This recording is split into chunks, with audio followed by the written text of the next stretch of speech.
하나님은 왜 세 분처럼 불려질까요? 분명 우리는 한 분 하나님을 믿는다고 고백하는데 왜 성부, 성자, 성령 하나님이라고 나누어 부르고 경험하게 될까요? 혹시 이 질문이 마음을 혼란스럽게 만든 적이 있으신가요? 그런데 바로 이 질문을 풀어내는 순간 기도와 예배, 그리고 구원까지 우리의 신앙 전부가 새롭게 보이기 시작합니다. 이 깨달음은 단순한 지식이 아니라 인생을 바꾸는 영적 전환점이 됩니다.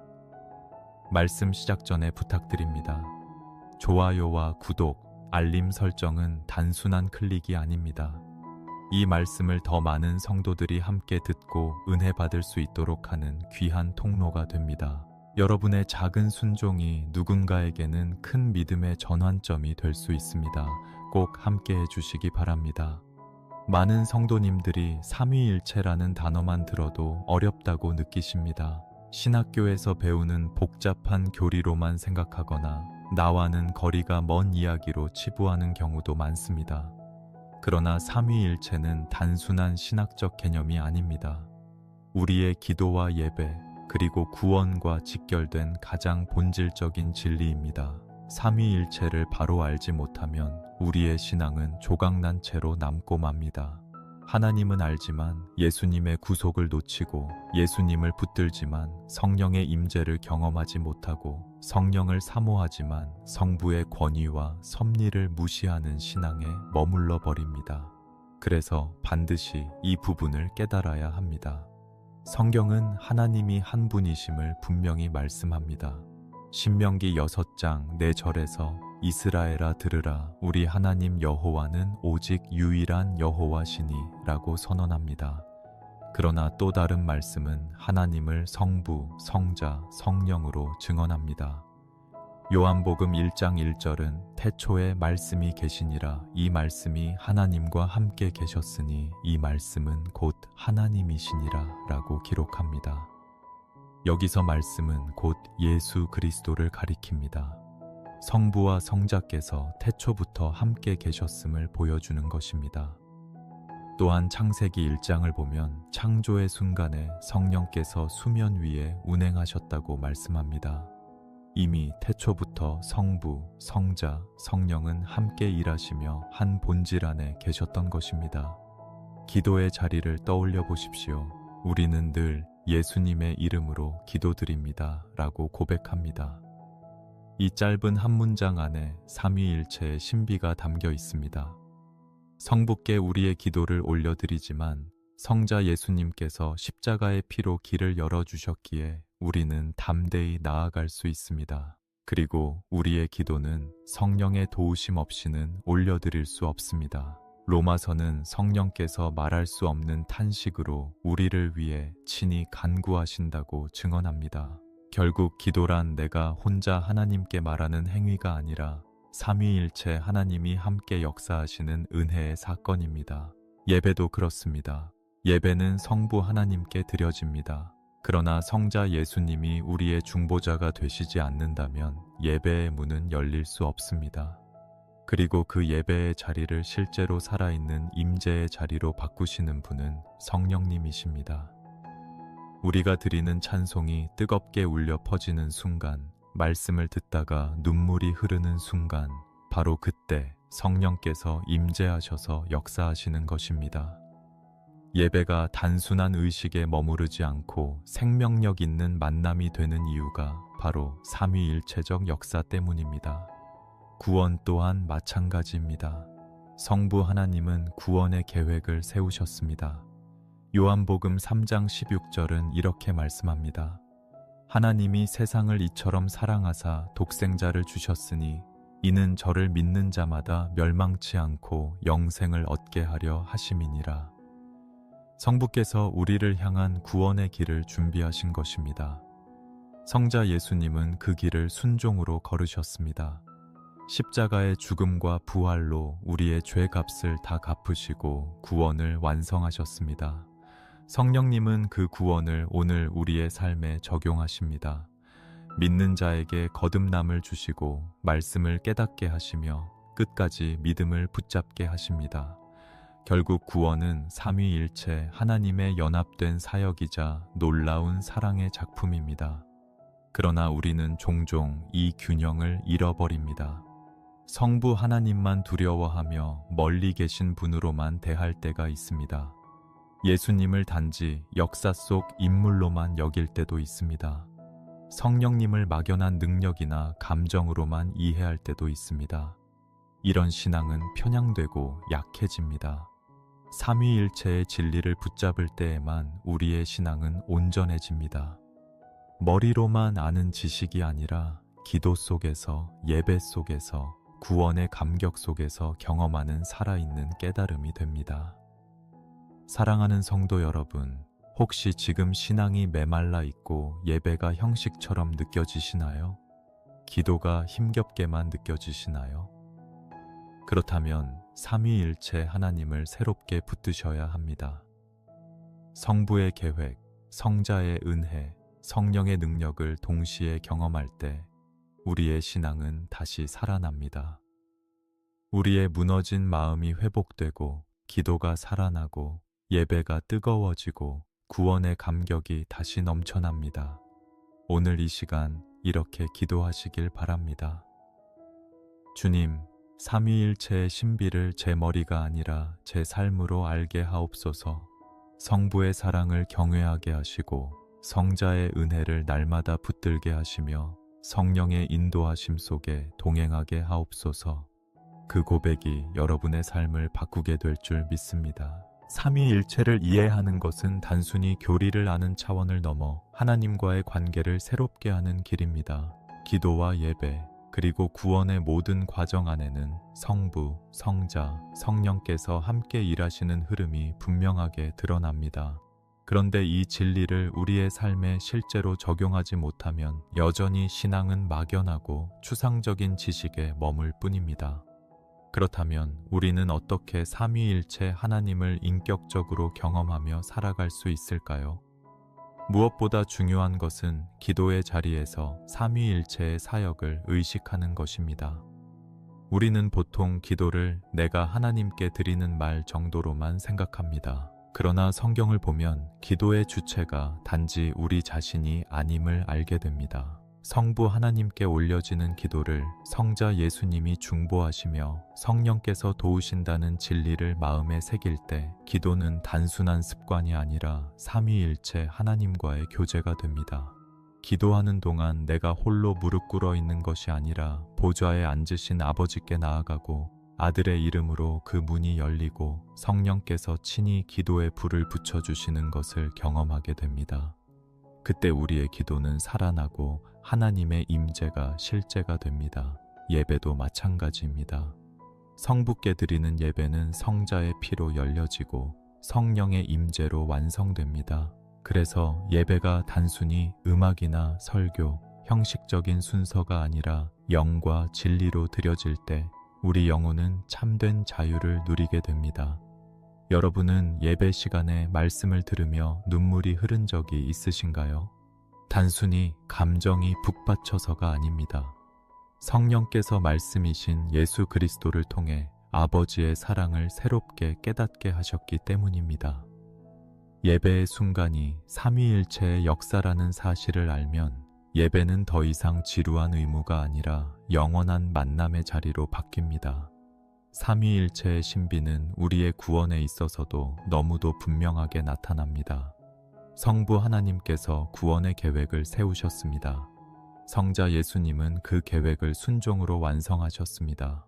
그리고 성령 하나님은 오늘도 그 구원의 은혜를 우리의 삶에 실제로 적용시키십니다. 만약 이 흐름을 놓치면 구원은 추상적인 개념에 머물러 버립니다. 하지만 삼위일체의 사역을 알면 구원은 단순히 과거의 사건이 아니라 현재 진행형의 은혜가 됩니다. 지금 이 순간에도 성령께서 우리를 붙들어 주시며 끝까지 믿음을 지켜주시기 때문입니다. 우리는 왜 이 진리를 놓치고 살까요? 가장 큰 이유는 하나님을 나의 필요를 채우는 분으로만 제한하기 때문입니다. 성부 하나님의 계획은 무시한 채 나에게 복만 주세요 라고 기도할 때가 많습니다. 성자 예수님의 십자가는 머리로만 알면서도 실제 삶에서는 그 은혜를 붙들지 않고 나의 의로 서려 할 때가 많습니다. 성령님의 도우심은 모른 채 오직 내 힘으로 기도를 이어가려다 지쳐버릴 때도 많습니다. 결국 하나님을 삼위일체로 온전히 경험하지 못하면 우리의 신앙은 힘을 잃고 메마르게 됩니다. 그러므로 우리는 기도할 때마다 의식적으로 이렇게 고백해야 합니다. 아버지 하나님, 예수님의 이름으로 나아갑니다. 성령님, 제 기도를 도와주옵소서. 짧지만 분명한 이 고백은 기도의 방향을 바꾸어 줍니다. 예배를 드릴 때도 성부께 드리고 성자의 피로 열리고 성령의 임재로 채워진다는 것을 기억하십시오. 구원을 묵상할 때도 아버지의 계획, 아들의 순종, 성령의 적용이라는 흐름을 붙드십시오. 그때 우리의 신앙은 지식에서 깨달음으로, 깨달음에서 체험으로 옮겨가게 됩니다. 삼위일체를 설명하려고 많은 사람들이 다양한 비유를 듭니다. 물이 액체, 얼음, 수증기로 존재한다거나 하나의 사람에게 아버지, 남편, 아들의 역할이 있는 것처럼 설명하기도 합니다. 그러나 모든 비유는 완전하지 않습니다. 삼위일체는 인간의 지성으로 다 담을 수 없는 신비이기 때문입니다. 중요한 것은 완벽한 설명이 아니라 믿음으로 받아들이고 삶에서 경험하는 것입니다. 하나님께서 우리에게 원하시는 것은 이해가 아니라 순종이며 머리로의 동의가 아니라 마음으로의 체험입니다. 생각해 보십시오. 성부 하나님의 사랑을 깊이 깨달을 때 우리는 더 이상 세상의 두려움에 매이지 않습니다. 성자 예수님의 은혜를 온전히 붙들 때 죄책감과 정죄에서 자유하게 됩니다. 성령님의 도우심을 경험할 때 우리의 기도는 다시 살아나고 말씀은 생명이 됩니다. 이것이 바로 삼위일체 신앙이 우리 삶을 변화시키는 실제적인 힘입니다. 혹시 지금도 신앙이 무겁고 버겁게 느껴지시나요? 예배가 형식처럼 느껴지고 기도가 막혀 있고 구원의 감격이 사라진 것 같으신가요? 그렇다면 삼위일체 하나님의 은혜를 다시 붙드셔야 합니다. 머리로 이해하려 애쓰기보다 기도하며 구하십시오. 주님, 삼위일체의 신비를 제 삶 속에서 경험하게 하옵소서. 그 기도가 시작되는 순간 하나님은 성부의 사랑을 부어주시고 성자의 은혜를 새롭게 하시며 성령의 능력으로 회복하게 하십니다. 결국 신앙은 이해가 아니라 깨달음입니다. 깨달음은 지식에서 오는 것이 아니라 성령의 조명으로 오는 것입니다. 오늘 이 말씀을 들으신 성도님들의 마음에 성령께서 친히 역사하시길 바랍니다. 그래서 성부의 계획을 신뢰하고 성자의 구속을 붙들며 성령과 동행하는 삶으로 나아가시길 축복합니다. 삼위일체의 신비를 깨닫는 것은 단지 교리적인 이해에서 끝나지 않습니다. 그것은 우리의 삶 전체를 바꾸는 실제적인 능력으로 이어집니다. 우리는 삼위일체가 기도와 예배, 구원 속에 어떻게 작용하는지를 살펴보았고 그 흐름을 붙드는 것이 왜 중요한지 나누었습니다. 이제는 이 삼위일체의 진리가 우리의 일상과 관계, 그리고 신앙의 모든 순간 속에서 어떻게 구체적으로 살아 움직이는지를 묵상해 보고자 합니다. 성부 하나님은 아버지로서 우리를 돌보시고 인도하십니다.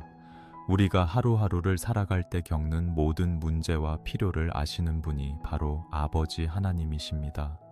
마태복음에서 예수님은 공중의 새와 들의 백합화를 보라 하시며 하나님 아버지께서 그것들을 입히시고 먹이신다고 말씀하셨습니다. 하물며 우리야 더 돌보시지 않겠느냐는 것입니다. 아버지 하나님을 믿는다는 것은 단순히 창조주를 믿는 것이 아니라 내 삶의 작은 부분까지도 세밀하게 돌보시는 분을 신뢰한다는 고백입니다. 성자 예수님은 우리와 함께 동행하시는 구세주이십니다. 우리가 고통받고 눈물 흘릴 때 예수님은 멀리 계신 분이 아니라 우리의 연약함에 동참하신 분이십니다. 히브리서에서 예수님을 우리의 연약함을 동정하지 못하실 리가 아니라고 말씀하는 이유가 여기에 있습니다. 그분은 실제로 인간의 몸을 입고 오셔서 고난과 슬픔을 겪으셨습니다. 그러므로 우리가 인생의 무게로 짓눌릴 때 주님, 제 고통을 아십니다 라고 고백할 수 있는 것입니다. 예수님은 우리의 친구이시며 동시에 우리의 구속주이십니다. 성령 하나님은 오늘도 우리 곁에서 역사하십니다. 많은 성도들이 성령님을 단순히 능력이나 힘으로만 이해합니다. 그러나 성령님은 인격적인 분이시며 날마다 우리 안에 거하시며 우리를 이끄십니다. 성령님이 계시지 않으면 우리는 말씀을 깨달을 수 없고 기도를 이어갈 힘도 없으며 죄를 이길 능력도 없습니다. 성령님은 우리의 위로자이자 보혜사로 지금도 신앙의 길 위에서 우리와 동행하십니다. 이처럼 삼위일체 하나님은 우리의 일상 속에서 각기 다른 방식으로 역사하시지만 결코 분리되어 일하시지 않습니다. 아버지의 사랑이 곧 아들의 은혜로 드러나고 아들의 은혜는 성령의 임재 속에서 오늘 우리의 삶에 적용됩니다. 세 분이 사역이 하나로 이어지는 이 흐름을 깨닫게 될 때 우리의 신앙은 머리로만 아는 지식이 아니라 실제 삶 속에서 경험하는 진리로 변합니다. 생각해 보십시오. 우리가 자녀를 위해 기도할 때 성부 하나님의 사랑을 의지하며 하나님, 제 자녀를 붙들어 주옵소서 라고 고백합니다. 그 기도는 예수님의 이름으로 올려집니다. 예수님께서 십자가의 피로 우리 자녀에게도 길을 열어주셨음을 믿기 때문입니다. 그리고 그 순간 성령께서 우리의 기도를 도우시며 자녀의 마음을 만지시고 상황 속에 역사하십니다. 결국 부모의 눈물의 기도조차 삼위일체의 사역 안에서 완성되는 것입니다. 또한 우리가 교회 공동체 안에서 섬길 때도 삼위일체의 흔적은 드러납니다. 교회를 세우시는 분은 성부 하나님이십니다. 교회의 머리 되시는 분은 성자 예수님이십니다. 교회를 실제로 하나 되게 하시고 은사를 나누어 주시는 분은 성령님이십니다. 그러므로 교회가 삼위일체의 은혜를 붙들지 않으면 분열과 갈등이 일어나지만 삼위일체의 연합을 본받을 때 교회는 하나로 세워지고 세상 속의 빛과 소금의 사명을 감당할 수 있습니다.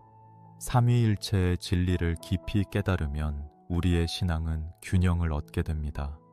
오직 성부만 강조하면 신앙은 율법주의로 흐르고 오직 성자만 강조하면 값싼 은혜로 흐르며 오직 성령만 강조하면 감정적이고 혼란스러운 신앙으로 치닫게 됩니다. 그러나 성부의 권위, 성자의 은혜, 성령의 능력이 함께 붙들릴 때 우리의 신앙은 온전하고 풍성해집니다. 마치 세 줄의 끈이 함께 엮여 있을 때 쉽게 끊어지지 않는 것처럼 삼위일체의 진리 안에서 우리의 신앙은 흔들리지 않는 힘을 얻게 됩니다. 사랑하는 성도 여러분, 혹시 지금 신앙이 한쪽으로 치우쳐 있지는 않으신가요? 하나님은 멀리 계신 분처럼 느끼며 예수님과 성령님의 임재를 경험하지 못하고 계시지는 않으신가요? 아니면 성령의 은사와 능력만을 추구하다가 말씀과 구속의 은혜를 놓치고 계시지는 않으신가요? 지금 이 순간 삼위일체 하나님께 시선을 고정하십시오. 그러면 삶의 균형이 회복되고 믿음의 뿌리가 더욱 깊어지며 기도와 예배, 구원이 더욱 풍성해질 것입니다. 오늘도 이렇게 기도하시길 바랍니다. 성부 하나님, 제 삶의 모든 계획을 주님께 맡깁니다. 성자 예수님, 제 구원의 소망을 끝까지 붙듭니다. 성령님, 저를 도우셔서 오늘도 믿음으로 승리하게 하옵소서. 이 기도가 삶의 자리에서 실제가 될 때 삼위일체의 은혜가 여러분을 새롭게 채우게 될 줄 믿습니다. 삼위일체 하나님을 묵상할 때 우리가 반드시 붙들어야 하는 또 하나의 중요한 진리는 삼위일체가 단순히 교리적 개념이 아니라 관계의 완전한 모델이라는 사실입니다. 성부와 성자와 성령은 서로 분리된 세 분이 아니지만 동시에 혼동되지 않는 위격으로 존재하시며 완전한 사랑과 연합 안에서 함께 계십니다. 이 모습은 우리에게 하나님과의 관계뿐 아니라 사람과 사람 사이의 관계에 있어서도 본이 됩니다. 성부 하나님은 아들을 사랑하시고 아들에게 모든 권세를 맡기셨습니다. 성자 예수님은 아버지를 영화롭게 하시고 아버지의 뜻에 끝까지 순종하셨습니다. 성령님은 성부와 성자를 증언하시며 오늘도 그 사랑을 우리의 마음에 부어주십니다. 삼위일체의 내적 관계 속에는 자기중심이 없고 오직 서로를 높이며 영화롭게 하는 사랑만 있습니다. 이것이 바로 하나님이 우리에게 보여주시는 관계의 본질입니다. 우리는 종종 신앙생활을 하면서도 자기중심적인 관계 속에서 상처받고 무너질 때가 많습니다.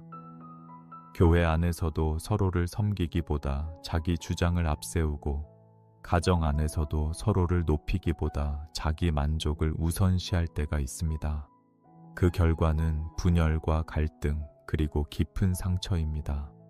그러나 삼위일체 하나님을 바라보면 그 안에서 완전한 연합과 사랑의 질서를 발견하게 됩니다.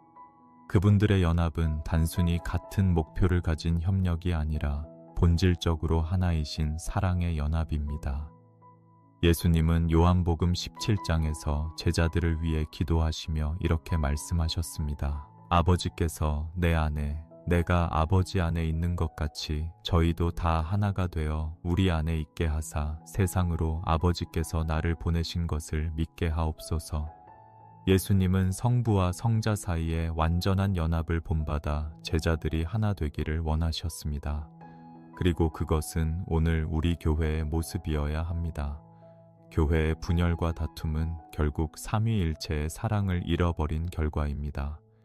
삼위일체를 깊이 묵상할수록 우리는 교회가 본질적으로 하나라는 사실을 깨닫게 됩니다.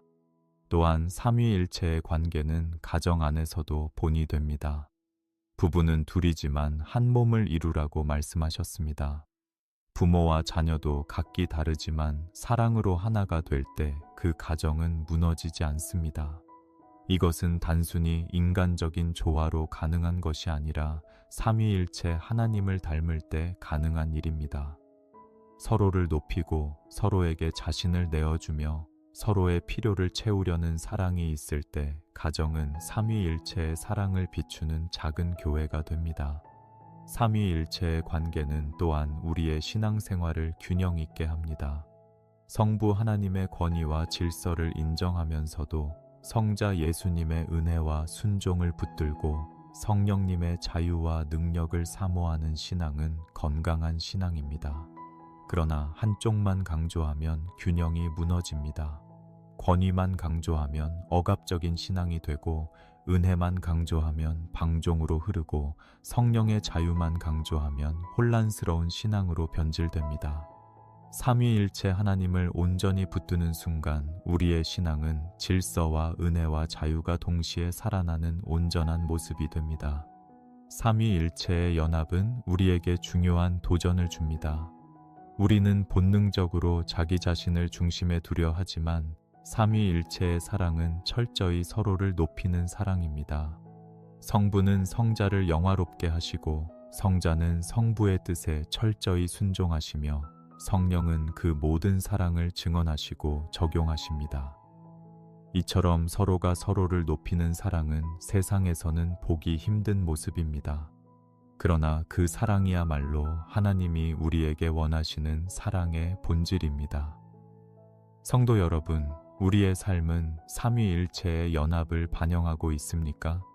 가정에서, 교회에서, 직장에서 우리는 자기 주장만 내세우고 있지는 않습니까? 나를 드러내고 나의 유익만 추구하려는 태도는 결국 관계를 깨뜨립니다. 그러나 삼위일체 하나님을 묵상하는 사람은 나를 낮추고 다른 이를 높이며 사랑으로 하나됨을 선택합니다. 이것이 바로 하나님의 백성으로 살아가는 길입니다. 삼위일체의 관계는 또한 우리의 기도를 바꾸어 줍니다. 기도는 나의 바람을 관철시키는 도구가 아니라 성부의 뜻을 성자의 이름으로 구하고 성령의 인도하심 안에서 순종을 배우는 자리입니다. 그러므로 삼위일체의 흐름 속에 있는 기도는 반드시 우리의 마음을 바꾸고 결국 하나님의 뜻에 순종하게 만듭니다. 기도가 응답되지 않아 낙심될 때도 삼위일체 하나님을 바라보면 깨닫게 됩니다. 성부의 뜻은 언제나 선하며 성자의 은혜는 이미 충분하고 성령의 도우심은 결코 멈추지 않는다는 사실을요. 예배 역시 마찬가지입니다. 우리는 성부께 예배드리지만 예수님의 이름을 통하지 않고는 나아갈 수 없습니다. 그리고 성령께서 임재하시지 않으면 예배는 형식으로 끝나버립니다. 삼위일체 하나님이 함께 하시는 예배는 반드시 삶을 변화시키는 능력이 있습니다. 그 능력이 우리의 관계를 치유하고 가정을 회복시키며 교회를 세워갑니다. 사랑하는 여러분, 삼위일체 하나님을 묵상하는 것은 단순히 신비로운 교리를 탐구하는 것이 아닙니다. 그것은 오늘 우리의 관계를 변화시키고 신앙을 균형 있게 하며 삶을 새롭게 하는 실제적인 은혜입니다. 성부의 권위, 성자의 순종, 성령의 사랑을 붙드는 순간 우리의 삶은 하나님의 형상을 더욱 닮아갑니다. 오늘 이 시간 이렇게 기도하시길 바랍니다. 삼위일체 하나님, 저의 관계를 새롭게 하옵소서. 성부 하나님의 권위를 인정하게 하시고 성자 예수님의 순종을 본받게 하시며 성령님의 사랑으로 하나 되게 하옵소서. 그 고백이 여러분의 삶 속에서 이루어질 때 가정은 회복되고 교회는 하나가 되며 우리의 신앙은 더욱 온전해질 것입니다. 하나님을 묵상하면 할수록 분명해지는 사실이 있습니다. 그것은 우리의 영적 성장은 결코 우리 힘으로만 되는 것이 아니라 성부와 성자와 성령께서 함께 역사하시며 이루어 가신다는 것입니다. 우리는 흔히 신앙생활을 내가 얼마나 열심히 기도하는가, 얼마나 충실히 예배하는가, 얼마나 말씀을 읽는가로만 평가할 때가 있습니다. 물론 우리의 헌신과 순종은 중요합니다. 그러나 그것보다 더 중요한 것은 삼위일체 하나님께서 우리의 성장에 이미 깊이 관여하고 계시다는 사실입니다. 성부 하나님은 우리의 성장을 계획하십니다. 마치 부모가 자녀를 향해 가장 좋은 길을 미리 준비하는 것처럼 하나님 아버지께서는 우리의 영적 여정을 위해 필요한 길을 미리 준비해 두셨습니다. 때로는 우리가 이해할 수 없는 고난의 길로 이끄실 때도 있습니다. 그러나 그것은 우리를 넘어뜨리기 위함이 아니라 성숙으로 이끄시기 위함입니다. 우리가 힘겨워하는 순간에도 성부 하나님의 계획은 결코 실패하지 않습니다. 성자 예수님은 우리의 성장을 위해 모범을 보이셨습니다. 그분은 완전한 하나님의 아들이셨지만 동시에 완전한 인간으로서 이 땅에서 순종의 삶을 사셨습니다. 히브리서 5장에 따르면 예수님은 고난 가운데서도 순종을 배우셨다고 기록되어 있습니다. 이는 우리에게 깊은 교훈을 줍니다. 우리의 영적 성장은 편안하고 안전한 길에서만 이루어지지 않습니다. 때로는 눈물과 고난 속에서 비로소 순종을 배우고 성숙해지는 것입니다. 예수님께서 먼저 그 길을 걸으셨기에 우리도 담대히 그 길을 따라갈 수 있습니다. 성령 하나님은 우리의 성장을 실제로 이루어 가시는 분이십니다. 우리가 말씀을 읽을 때 성령께서 조명을 주셔서 단순한 글자가 아니라 살아있는 말씀으로 다가오게 하십니다. 우리가 기도할 때 성령께서 기도에 불을 붙이시고 우리가 지쳐 있을 때 말할 수 없는 탄식으로 우리를 위하여 친히 간구하십니다. 또한 성령께서는 우리 안에서 열매를 맺게 하십니다. 갈라디아서에서 말하는 사랑과 희락과 화평과 오래 참음, 자비와 양선과 충성과 온유와 절제의 열매는 인간의 노력으로 맺을 수 있는 것이 아닙니다. 그것은 전적으로 성령께서 우리 안에서 역사하실 때 가능한 열매입니다.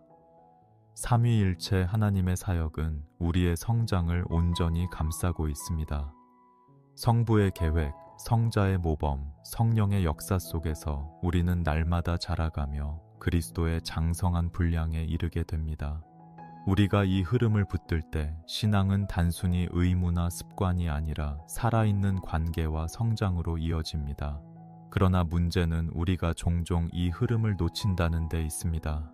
때로는 성부 하나님의 계획을 이해하지 못해 원망합니다. 성자 예수님의 모범을 따라가려 하지 않고 오히려 자기 고집을 부리며 신앙을 소비하려 합니다. 성령의 도우심을 기다리지 못하고 내 힘으로만 기도하다가 지쳐버립니다. 그럴 때 우리의 신앙은 무겁고 버겁게 느껴집니다. 영적 성장이 멈추고 나아가 하나님과의 관계마저 멀어지는 것 같습니다. 하지만 기억하십시오. 삼위일체 하나님은 우리보다 더 우리를 잘 아시는 분이십니다. 우리가 포기하려는 순간에도 하나님은 결코 우리를 포기하지 않으십니다. 성부의 계획은 여전히 유효하고 성자의 은혜는 여전히 충분하며 성령의 도우심은 결코 끊어지지 않습니다. 그러므로 우리가 해야 할 일은 단순합니다.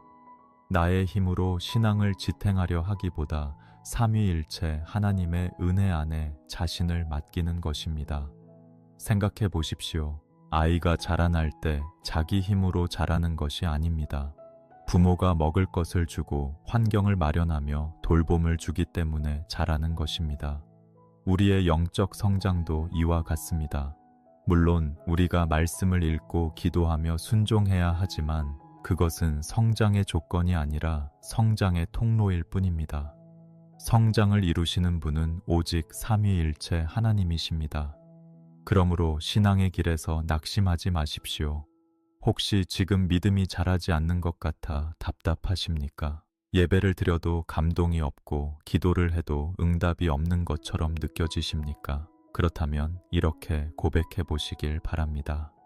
성부 하나님, 제 삶의 계획을 주님의 손에 맡깁니다. 성자 예수님, 고난 속에서도 순종하신 주님을 따르게 하옵소서. 성령님, 제 안에서 열매를 맺으시고 제 기도를 도와주소서. 이 고백이야말로 영적 성장의 출발점입니다. 삼위일체 하나님을 붙들고 살아가는 사람은 반드시 변하게 됩니다. 성부의 계획을 신뢰하는 믿음이 생기고 성자의 길을 따르는 순종이 자라며 성령의 능력 안에서 기도와 예배가 새로워집니다. 그렇게 우리의 삶은 조금씩 그러나 분명히 변화됩니다. 그리고 마침내 하나님의 형상을 닮아가게 됩니다. 이것이 삼위일체가 주시는 영적 성장의 길입니다. 사랑하는 성도 여러분, 오늘도 삼위일체 하나님을 바라보며 이렇게 기도합시다. 주님, 제 힘으로 신앙을 유지하려는 교만을 내려놓습니다. 삼위일체의 은혜 안에서 제 믿음을 자라게 하옵소서. 그 고백이 우리의 삶을 새롭게 하고 영적 성장을 이루어갈 줄 믿습니다. 하나님을 묵상하다 보면 신앙의 중요한 열쇠 하나를 발견하게 됩니다. 그것은 하나님의 임재를 경험하는 길이 바로 삼위일체의 사역 속에서 열려 있다는 사실입니다. 많은 사람들이 하나님의 임재를 구하면서도 실제로 경험하지 못하는 이유는 임재를 감정이나 특별한 현상으로만 줬기 때문입니다. 그러나 임재는 특정한 느낌이 아니라 삼위일체 하나님께서 우리 삶에 실제로 함께 하신다는 깨달음과 체험입니다. 성부 하나님은 임재의 근원이십니다. 하나님 아버지는 천지를 창조하시고 오늘도 우주를 붙들고 계십니다. 우리는 종종 하나님을 멀리 계신 분으로 생각하지만 성경은 그분이 결코 멀리 계시지 않다고 증언합니다. 사도행전 17장에서 바울은 우리가 그를 힘입어 살며 기동하며 존재한다고 말합니다. 즉, 우리가 숨쉬고 살아가는 매 순간이 성부의 임재 안에 있다는 것입니다. 문제는 우리가 그 임재를 의식하지 못한다는 것입니다. 성자 예수님은 임재의 길을 여신 분이십니다. 구약 시대에는 지성소의 휘장이 하나님 임재의 상징이었습니다. 누구도 함부로 들어갈 수 없었고 대제사장조차 1년에 한 번 피를 가지고 들어가야만 했습니다. 그러나 예수님께서 십자가에 달리셨을 때 성전 휘장이 위에서 아래로 찢어졌습니다. 이는 누구든 예수님의 이름으로 하나님 앞에 담대히 나아갈 수 있는 길이 열렸음을 의미합니다. 그러므로 예수님의 구속 없이는 임재를 경험할 수 없습니다. 우리가 예배와 기도 속에서 하나님을 만날 수 있는 이유는 오직 성자의 피로 인해 길이 열렸기 때문입니다. 성령 하나님은 임재를 실제로 경험하게 하시는 분이십니다. 오순절에 성령이 강림하셨을 때 제자들은 불의 혀 같은 것이 임하고 방언을 말하며 하나님의 큰 일을 증거했습니다. 그러나 그것은 단지 역사적 사건으로 끝나지 않았습니다. 오늘도 성령께서 우리 가운데 임재하셔서 말씀을 깨닫게 하시고 찬양 가운데 눈물이 흐르게 하시며 기도할 때 마음에 평안을 주십니다. 성령께서 역사하실 때 우리는 하나님이 지금 여기에 계신다는 것을 분명히 알게 됩니다. 이처럼 삼위일체 하나님의 사역 속에서 임재는 분명히 경험됩니다. 그러나 많은 성도들이 임재를 잘못된 기준으로만 판단합니다. 특별히 뜨거운 감정을 느껴야만 임재라고 생각하거나 눈에 보이는 기적이 나타나야만 임재라고 오해합니다. 물론 때로는 임재 가운데 눈물이 흐르기도 하고 기적이 나타나기도 합니다. 하지만 하나님의 임재는 그것보다 훨씬 넓고 깊은 차원입니다. 평범한 일상 속에서도 말씀을 묵상하다가 기도하다가 혹은 조용히 앉아 하나님을 생각할 때 성령께서 주시는 평안과 깨달음이 임재입니다. 삼위일체의 임재를 경험하는 사람은 삶이 달라집니다. 성부 하나님의 임재를 깨달으면 두려움 속에서도 담대함이 생깁니다. 성자 예수님의 임재를 붙들면 죄책감에서 자유를 누리게 됩니다. 성령님의 임재를 경험하면 기도와 예배가 살아납니다. 그래서 임재는 단순한 순간적 감정이 아니라 삶 전체를 바꾸는 능력입니다. 한 가지 중요한 사실은 임재는 우리가 열심히 노력해서 억지로 만들어내는 것이 아니라는 것입니다. 그것은 전적으로 하나님의 은혜로 주어지는 선물입니다. 우리가 해야 할 일은 임재를 갈망하며 마음의 문을 여는 것입니다. 말씀을 읽고 예수님의 이름으로 기도하며 성령께 순종할 때 하나님은 반드시 우리와 함께 하십니다. 내가 세상 끝날까지 너희와 항상 함께 있으리라 하신 예수님의 약속은 삼위일체적 임재의 보증입니다. 혹시 여러분의 삶이 지금 공허하게 느껴지십니까? 예배를 드려도 기도를 해도 마음에 하나님이 멀리 계신 것처럼 느껴지십니까? 그렇다면 삼위일체 하나님을 바라보십시오. 아버지의 사랑을 의지하고 예수님의 피를 붙들며 성령의 임재를 구하십시오. 그러면 놀랍게도 하나님은 이미 여러분 곁에 계셨음을 깨닫게 될 것입니다. 임재는 새롭게 오는 것이 아니라 이미 함께 하시는 하나님을 발견하는 눈이 열리는 것입니다. 사랑하는 성도 여러분, 오늘 이 시간 이렇게 기도하시길 바랍니다. 성부 하나님, 제 삶이 주님 안에 있음을 깨닫게 하소서. 성자 예수님, 주님의 십자가로 열어주신 임재의 길을 붙듭니다. 성령님, 지금 제 안에 역사하셔서 하나님의 임재를 실제로 경험하게 하소서. 이 기도가 여러분의 삶 속에서 이루어질 때 하나님과 동행하는 기쁨이 회복될 것입니다. 삼위일체 하나님을 묵상하다 보면 분명해지는 또 하나의 중요한 사실이 있습니다. 하나님은 단순히 우리를 구원하시고 위로하시고 성장시키시는 데서 멈추지 않으십니다. 그분은 우리를 세상 속으로 보내어 사명을 감당하게 하십니다. 이 사명 역시 삼위일체 하나님의 완전한 연합 속에서 이루어지는 일입니다. 성부 하나님은 사명의 근원이십니다. 아버지 하나님은 세상을 창조하시고 모든 역사를 주관하시며 사람을 하나님의 형상으로 만드셨습니다. 그분은 아브라함을 부르실 때도 단순히 그를 축복하시려는 것이 아니라 그를 통해 열방이 복을 받게 하시려는 뜻을 두셨습니다. 사명은 언제나 성부의 계획에서 시작됩니다. 우리가 이 땅에 태어난 것도 우연이 아니며 오늘을 살아가는 자리도 결코 우연이 아닙니다. 성부 하나님은 우리 각 사람을 향해 분명한 뜻과 계획을 갖고 계십니다. 성자 예수님은 사명의 모범이십니다. 예수님은 하나님의 아들이셨지만 이 땅에 오셔서 철저히 아버지의 뜻에 순종하셨습니다. 그분의 사명은 단순히 기적을 행하고 사람들을 가르치는 것이 아니었습니다. 십자가에서 죽기까지 복종하심으로 인류를 구원하는 것이 예수님의 사명이었습니다. 예수님께서는 제자들에게도 말씀하셨습니다. 아버지께서 나를 보내신 것 같이 나도 너희를 보내노라. 예수님이 아버지께 받은 사명을 제자들에게 이어주셨던 것입니다.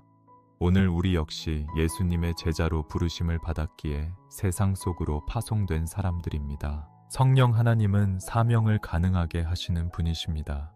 예수님께서는 제자들에게 부활하신 후 너희는 온 천하에 다니며 복음을 전파하라고 명령하셨습니다.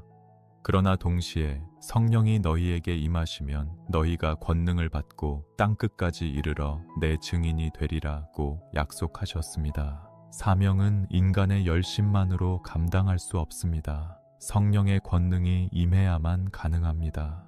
사도행전을 보면 제자들이 두려움에 떨던 사람들이었지만 성령이 임하시자 담대히 복음을 전하며 교회를 세우는 사명자로 변화되었습니다.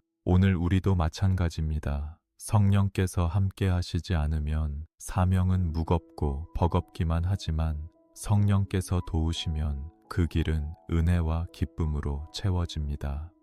삼위일체 하나님은 이처럼 우리의 사명을 계획하시고 길을 열어주시고 능력을 주십니다. 그러므로 우리는 결코 혼자가 아닙니다. 때로는 사명이 너무 버겁게 느껴질 수 있습니다. 가정에서 믿음을 지키는 일, 직장에서 정직하게 사는 일, 교회에서 맡은 직분을 감당하는 일, 이 모든 것이 때로는 짐처럼 느껴질 수 있습니다.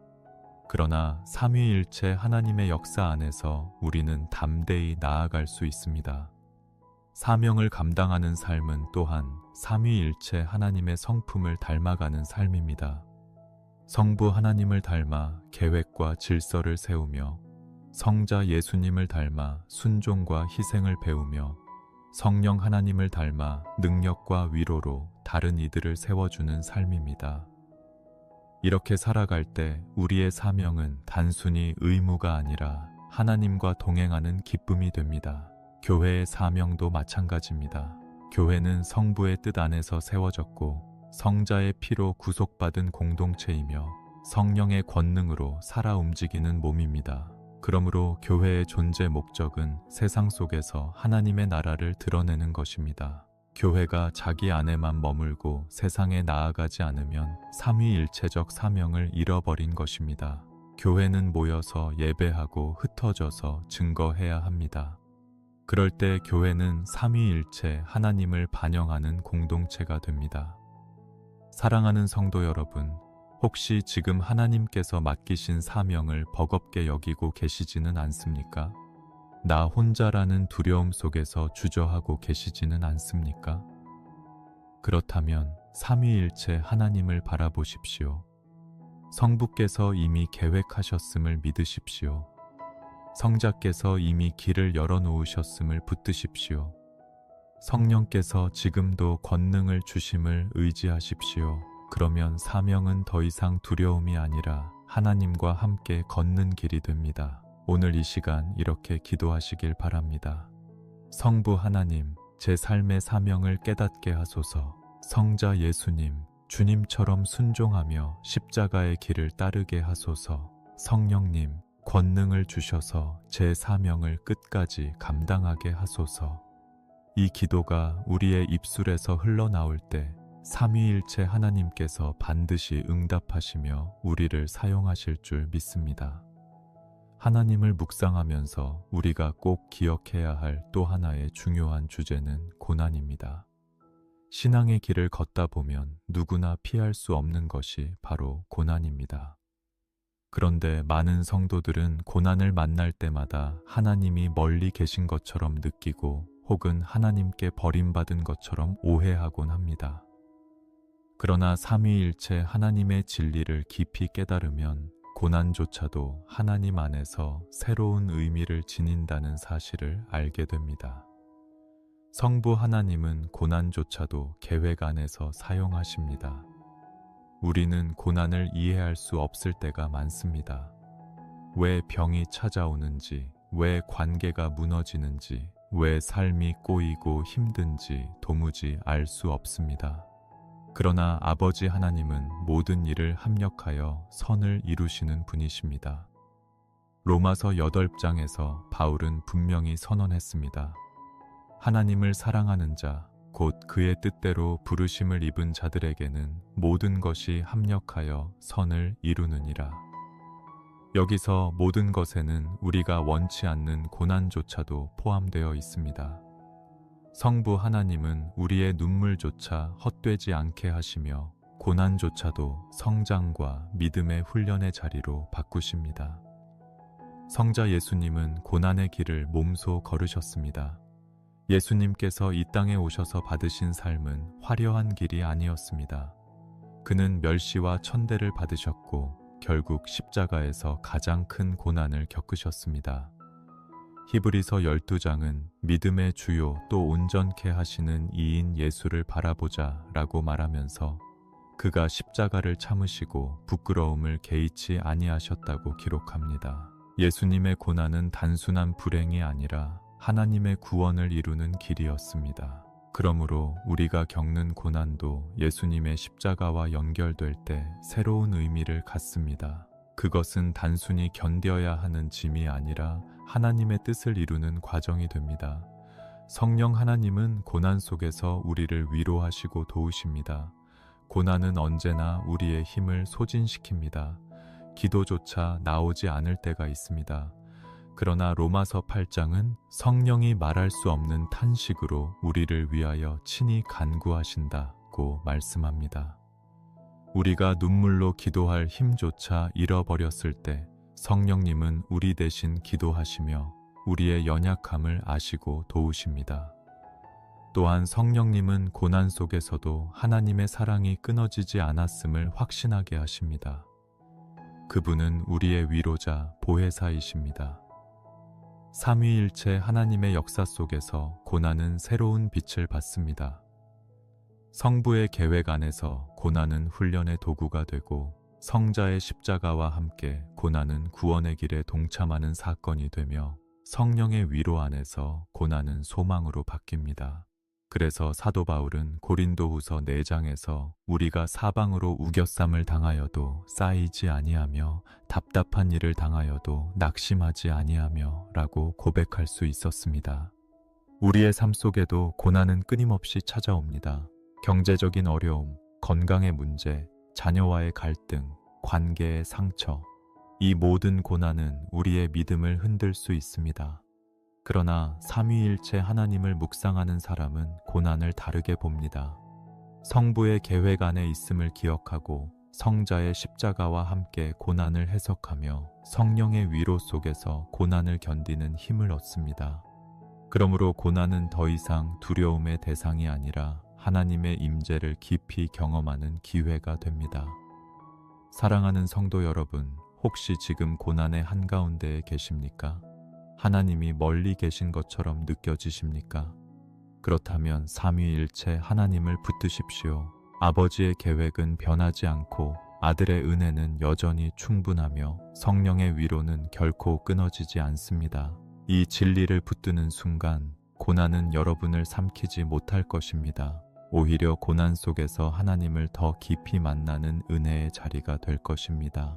오늘 이 시간 이렇게 기도하시길 바랍니다. 성부 하나님, 제 고난을 주님의 선한 계획 속에 맡깁니다. 성자 예수님, 주님의 십자가를 바라보며 제 고난을 해석하게 하소서.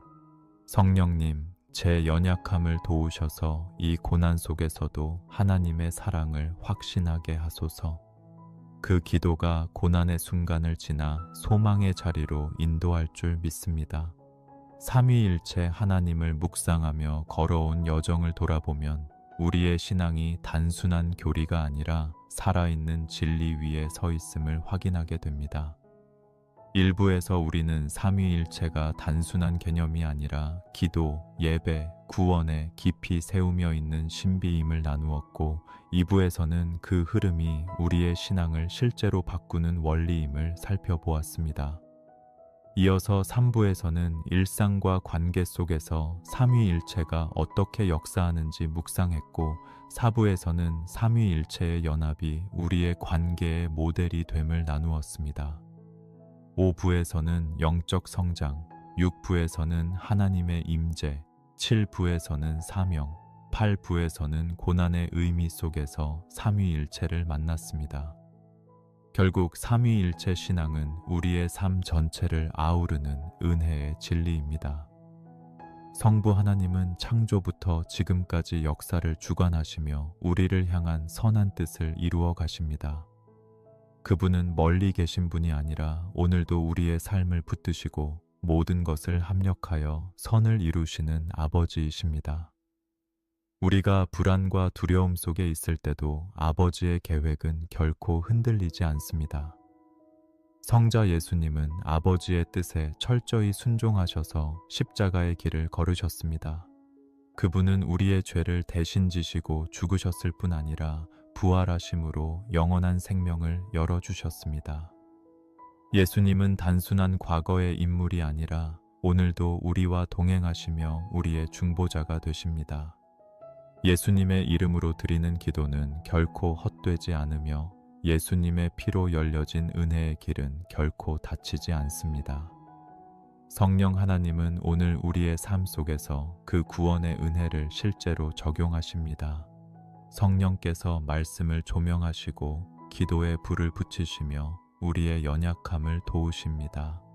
삼위일체 하나님은 한 분이시지만 성부와 성자와 성령으로 역사하시며 우리의 기도와 예배와 구원과 삶 전부를 붙드십니다. 이 진리를 깨닫는 순간 신앙은 이해가 아니라 실제가 되고 삶은 은혜와 능력으로 새로워집니다. 당신도 이러한 경험이 있다면 아래 댓글란에 아멘이라고 남겨주세요. 하나님의 임재가 늘 당신의 삶에 충만하기를 바랍니다.